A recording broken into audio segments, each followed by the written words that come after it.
The book of Exodus begins with a bang. The Jewish people, once the most coveted, appreciated, cherished family that rescued Egypt from all of its suffering, becomes enslaved. There is no hope, there is no escape, and seemingly there are no answers. What's most fascinating, in my opinion, is where their Redeemer is raised. Moses, who is going to come and ultimately vanquish the Jewish people, is found nowhere else other than in Pharaoh's palace. Now, what really interests me is, you can imagine, let me just paint the picture. Imagine you're living in India, and there is just deplorable poverty in every single corner of certain cities that actually exist today. And you're sitting on the mountaintop, you're sitting on the hill, and you're enjoying your palatial home. You've got two options. You can either close the blinds, move out of town, or you can try to associate and help the local population. So here you have Moses, the prince of Egypt, raised under the scepter of Pharaoh, and all he has to do is turn away. He knows that he was born Jewish, but he can completely deny his heritage. What does he do? It says that he went out to see their suffering. He went out. He didn't have to go out. He's fully aware of their suffering. He can read the papers. He could smell the stench on the street. And yet, what does he do? He literally goes out to feel the pain of his brothers and his sisters.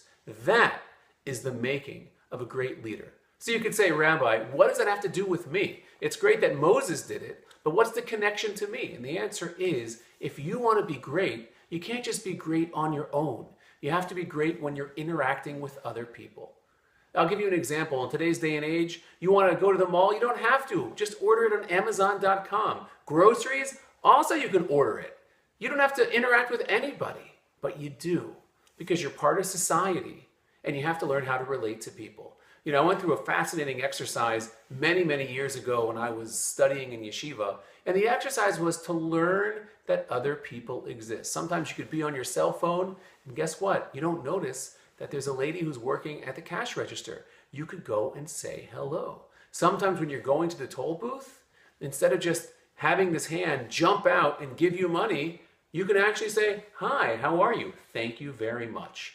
Part of what Moshe is teaching us is there's a certain degree of self-awareness. Of course, we're focused on ourselves. We're worried about our own Amazon.com. We're worried about our own financial issues. We're worried about our own personal lives. But the point is, look beyond your glasses. Look outside and discover there are other people as well, and they need you. The reality is, sometimes we don't connect to certain causes unless we ourselves are experiencing them. Sometimes you may not become an advocate for a cancer cause unless there's a loved one who's suffering from cancer, and all of a sudden, wow, what an amazing organization this was. That's how we are. We usually respond to our own personal challenges. But what we learn from Moshe is that he had no challenge. He was living in the palace. All he had to do was to turn away. And he said, in order for me to be great, I have to be aware of what others are going through. It's not enough to hear about it. I'm going to go and see for myself. And it's by him going and seeing and connecting, that's what turned him into a leader.